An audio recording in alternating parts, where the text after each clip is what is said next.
Muy buenos días, bienvenidos a Directo América de France 24. Yo soy Elena Lozano y todo lo que verá a continuación es noticia. Iniciamos. Irán no busca la guerra, pero está totalmente preparado para ella. Así lo aseguró el ministro de Exteriores iraní en respuesta a Donald Trump, que amenaza con que el ejército estadounidense analiza muy seriamente intervenir en el país que cumple 15 días consecutivos de protestas. La Corte Internacional de Justicia inicia audiencias por el caso de genocidio de los rohingyas, del que se responsabiliza Myanmar y cuya acusación fue interpuesta por Gambia.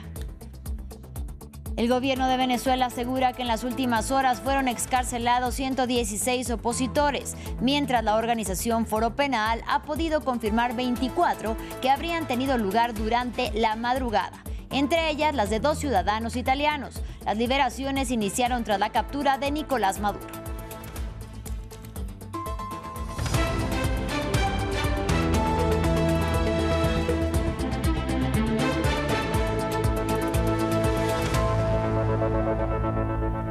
Iniciamos en Irán. El endurecimiento del régimen iraní frente a las protestas ciudadanas marca un giro decisivo. Luego de que Washington amenazara con una posible acción militar, Teherán reconoció que desea hacer contactos para abrir negociaciones tras más de 2 semanas de disturbios y al menos 544 víctimas mortales y 10.600 detenciones, según una organización de derechos humanos. Desde hace 4 días, el gobierno sigue bloqueando el acceso a Internet y a las comunicaciones en todo el país, mientras el rechazo a la República Islámica hace eco en ciudades como París y Londres. Juan Pablo Lucumí nos amplía. La represión de Irán a las protestas llega a un punto de inflexión. El presidente de Estados Unidos aseguró que el gobierno iraní quiere negociar, luego de que Washington amenazara con intervenir con una operación militar si Teherán seguía coaccionando a los manifestantes. Los líderes iraníes llamaron, quieren negociar. Creo que están cansados de que los golpee Estados Unidos. Irán quiere negociar, sí. Podríamos conocerlos. Se está preparando una reunión, pero puede que tengamos que actuar por lo que ocurra antes de esta reunión. Pero se está preparando una reunión. Irán ha llamado, quieren negociar. El canciller iraní confirmó estas declaraciones en público, pero no descarta una confrontación. La República Islámica de Irán no busca la guerra, sino que está plenamente preparada para el conflicto. También estamos listos para negociaciones, pero estas negociaciones deben ser justas, con igualdad de derechos y basadas en el respeto mutuo.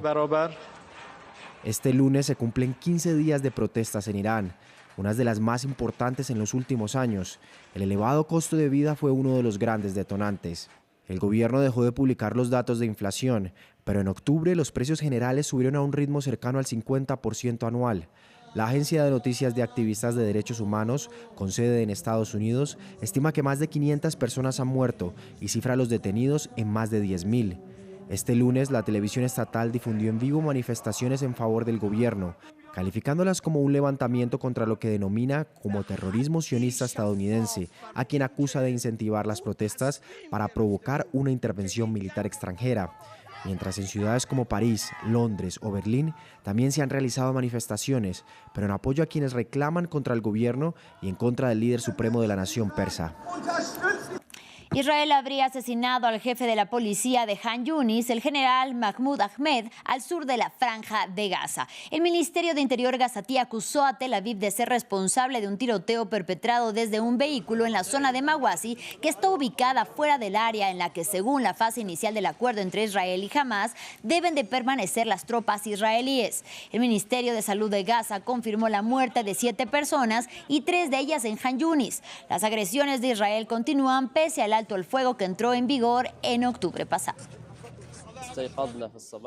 Nos despertamos temprano esta mañana con una dolorosa tragedia, un acto traicionero y cobarde perpetrado por algunas de las fuerzas de la oscuridad. En este acto cobarde asesinaron a uno de nuestros estimados familiares, un hombre que trabajó incansablemente para mantener el orden en el frente interno y perseguir a quienes desafiaban la ley. Estas son las personas que están descontentas con el establecimiento de la seguridad y el Estado de Derecho. No hay alto el fuego, esto es una mentira y una farsa. El enemigo viola el alto el fuego de vez en cuando y siempre que ve un objetivo oportuno asesina, mata y persigue a quien quiere. Este lunes comenzaron las audiencias por el caso histórico de genocidio contra Myanmar ante el máximo tribunal de las Naciones Unidas. La demanda contra el país del sudeste asiático fue presentada en 2019 ante la Corte Internacional de Justicia, acusándolo de perpetrar una limpieza étnica contra la minoría musulmana rohingya en la región occidental de Rakhine en 2017. Según la acusación, miles de rohingyas fueron asesinados y alrededor de 800.000 huyeron a Bangladesh. El gobierno de Myanmar ha negado la acusación de genocidio y en una vista preliminar celebrada en el año de la demanda afirmó que las acusaciones eran engañosas. Aquí la información. Se trata de una vista histórica en La Haya que podría determinar si Myanmar cometió genocidio contra su minoría musulmana rohingya. La Corte Internacional de Justicia comienza a examinar una demanda presentada por Gambia en 2019, en la que acusa a Myanmar de perseguir sistemáticamente a los rohingya y de intentar expulsarlos del país. No se trata de cuestiones esotéricas de derecho internacional. Se trata de personas reales, historias reales y un grupo real de seres humanos. Los rohingya de Myanmar han sido el blanco de la destrucción. Las Fuerzas Armadas de Myanmar lanzaron una ofensiva en 2017 que obligó a al menos a 730.000 rohingyas a abandonar sus hogares y refugiarse en la vecina Bangladesh. Los testigos afirman que la operación incluyó asesinatos, violaciones masivas e incendios provocados. Un informe de la ONU concluyó que la ofensiva militar de 2017 había incluido actos genocidas. Myanmar rechazó esas conclusiones, alegando que su agresión había sido una respuesta a los ataques de militantes musulmanes. En las audiencias preliminares de 2019 en el caso de la CIJ, la entonces líder de Myanmar, Aung San Suu Kyi, rechazó las acusaciones de genocidio de Gambia por considerarlas incompletas y engañosas. La audiencia de este mes será la primera vez que las víctimas de las presuntas atrocidades comparezcan ante el tribunal. En este campo de refugiados rohingyas en Bangladesh, los exiliados esperan que la CIJ les dé la razón. Esperamos que el Tribunal Internacional dicte un veredicto mediante el cual nosotros, los rohingyas, recuperemos nuestros derechos, nuestra ciudadanía y nuestra seguridad, y recuperemos todo lo que la junta militar y los budistas de Myanmar han destruido. Myanmar presentará su versión de los hechos del 12 al 16 de enero en las audiencias, que durarán 3 semanas. Aunque el poder del tribunal es limitado, una sentencia tendría fuerza simbólica y podría sentar precedentes que afectarían al caso de genocidio de Sudáfrica contra Israel en La Haya. Ahora vamos a Venezuela. El gobierno encargado presidido por Delcy Rodríguez asegura que en las últimas horas fueron excarcelados 116 opositores. Esto ocurre mientras la organización Foro Penal, la ONG de Derechos Humanos, habla de 24 liberaciones que habrían tenido lugar durante la madrugada y entre ellas las de 2 ciudadanos italianos. Estas excarcelaciones iniciaron tras los ataques de Estados Unidos contra territorio venezolano y la captura del depuesto presidente Nicolás Maduro. Al menos 24 presos políticos han sido excarcelados esta madrugada, 9 mujeres de la cárcel Las Crisalidas y 15 hombres de Rodeo 1, incluyendo al ciudadano italiano Alberto Trentini. En Bolivia, los sindicatos acordaron levantar los bloqueos y las medidas de protesta luego de anunciar un acuerdo con el gobierno del presidente Rodrigo Paz. El Ejecutivo se comprometió a elaborar una nueva normativa que reemplace el polémico decreto que eliminaba los subsidios a los combustibles después de 20 años de gobierno del movimiento al socialismo. El paquete de medidas desató manifestaciones en todo el país desde el 22 de diciembre. Más detalles a continuación. Sindicatos levantarán los bloqueos en Bolivia, tras el acuerdo con el gobierno del presidente Rodrigo Paz alcanzado este domingo para eliminar el decreto 5503, que quitó los subsidios a los combustibles. Una decisión que había despertado un malestar generalizado en las principales centrales obreras y mineras del país andino. La Central Obrera Boliviana y todas las organizaciones afiliadas y representadas en el encuentro determinan el levantamiento inmediato de las medidas de presión, manteniendo el estado de emergencia hasta la promulgación del decreto.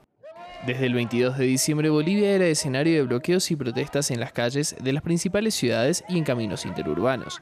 Y es que la decisión de quitar las ayudas estatales a los combustibles hizo que varios sectores industriales se declaren en huelga. Con la eliminación de los subsidios, los precios de la gasolina especial y premium y el diésel iban a aumentar entre un 86 y un 162%. Las autoridades de gobierno han reflexionado y cuando las autoridades trabajan con su pueblo, también hay que aplaudir. Por más de 20 años de gobierno del izquierdista Movimiento al Socialismo, los combustibles en Bolivia fueron subsidiados por el Estado. Pero en medio de la crisis económica del país, la falta de combustibles y divisas, el presidente Paz había prometido un fuerte ajuste fiscal para equilibrar las finanzas públicas, aunque su decisión generó un fuerte repudio. De acuerdo a estimaciones preliminares, los bloqueos presionaron aún más la ya afectada economía boliviana, con pérdidas millonarias en varios sectores productivos y en el Estado. Continuamos en la región latinoamericana. La Patagonia Argentina está en alerta debido a graves incendios forestales que ya consumieron cerca de 12.000 hectáreas de zonas naturales. Y para intentar extinguir las llamas, están trabajando más de 500 brigadistas de diferentes puntos del país e incluso desde el vecino Chile también ya se ha ofrecido ayuda. Sin embargo, y en medio de la emergencia, bomberos alertan que los recortes impulsados por el presidente Javier Milei complican estas tareas. Martín Gripo nos amplía. La Patagonia Argentina en llamas. Miles de hectáreas fueron consumidas por voraces incendios forestales. La provincia de Chubut hace una semana está en alerta y es la más afectada hasta el momento, aunque no es la única. En Río Negro y en Santa Cruz también se registran focos ígneos. Debido a la emergencia, decenas de familias fueron evacuadas por la cercanía de las llamas con sus viviendas. Mi sensación es que estamos haciendo desde la voluntad, los vecinos, las vecinas, un montón. Hay muchas familias que están comprado un tótem pero no tienen una bombita para cargar, no tienen el equipo, así que estamos haciendo asistencia principalmente de casas. La verdad que mucha organización espontánea de la gente, a pura voluntad, eso trae un poco de caos, pero la estamos remando porque el agujero es muy grande, digamos. El Estado hace demasiado poco. Y esto es demasiado grande, así que habrá que hacerse cargo, gente, de esto, ¿eh? Las condiciones de sequía y los vientos fuertes han complicado el escenario, en una región que hace un año atrás también vivió una emergencia por incendios forestales, aunque por la tarde de este domingo las lluvias aliviaron la situación. Sí, la verdad es que es tremendo el trabajo, la solidaridad de la gente y lo organizada que está la gente también en nuestra zona, ¿no? Acostumbrados lamentablemente a estos incendios que venimos teniendo temporada tras temporada. Vienen aprendiendo lamentablemente cómo organizarse para trabajar en estos eventos y la verdad es que es de mucha ayuda. Pero en medio de la emergencia, los reclamos ciudadanos y de los brigadistas hacia la gestión del presidente Javier Milei se hacen notar. Aunque hay más de 500 bomberos combatiendo el fuego, no es suficiente. Los recortes impulsados por la Administración Nacional afectan los operativos. Y es que un brigadista cobra un salario de entre 400 y 600 dólares. Y para el 2026, el gobierno de Milei proyecta recortes superiores al 70% frente al 2025 en el Servicio Nacional de Manejo del Fuego. En Estados Unidos, el presidente de la Reserva Federal, Jerome Powell, y de la propia Fed afrontan una investigación federal. Los fiscales lo señalan por la renovación multimillonaria de la sede del Banco Central en Washington, realizada por un valor de 2.500 millones de dólares. En un extraordinario mensaje, Powell afirmó que la investigación en su contra se deriva de su negativa a ceder a las presiones y amenazas constantes del presidente Donald Trump de recortar las tasas de interés en el país.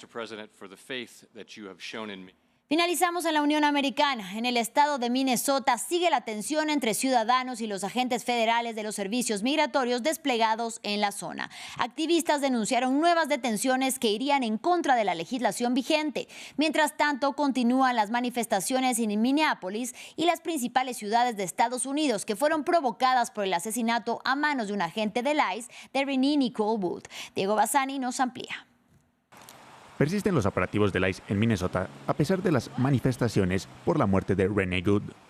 Grupos de activistas y ONG denunciaron que los servicios migratorios federales siguen llevando a cabo operativos y detenciones en el estado gobernado por los demócratas.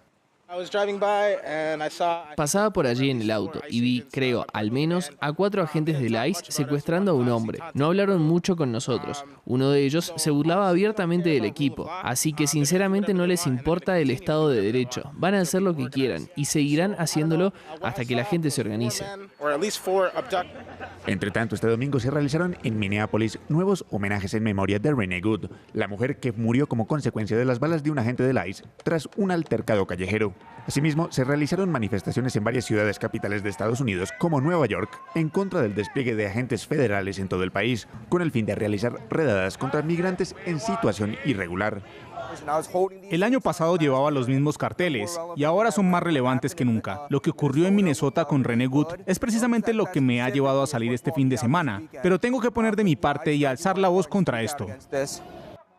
Por su parte, la secretaria de Seguridad Nacional del gobierno Trump, Kristi Noem, aseguró este domingo que se enviarán cientos de nuevos agentes del ICE al estado de Minnesota para apoyar los operativos en curso. Fin del informativo, gracias por su compañía y hasta la próxima.